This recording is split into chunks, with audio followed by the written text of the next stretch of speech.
আজকের শীর্ষ খবর, নির্বাচনে সেনাবাহিনীকে আইন শৃঙ্খলা রক্ষায় যুক্ত করার প্রস্তাব।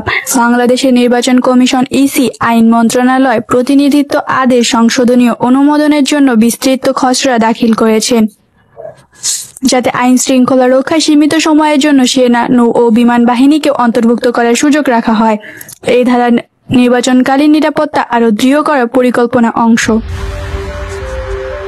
লিটন দাসের রেকর্ড ভাঙার খবর, সিলেটে অনুষ্ঠিত নেদারল্যান্ডসের বিপক্ষে সিরিজের তৃতীয় টি-20 ম্যাচে অধিনায়ক লিটন দাস তার 14তম টি-20 অর্ধশতক হাঁকিয়ে সাকিব আল হাসানের রেকর্ড অতিক্রম করেন বাংলাদেশ খেলোয়াড়দের মধ্যে সর্বোচ্চ অর্ধশতকের রেকর্ডে।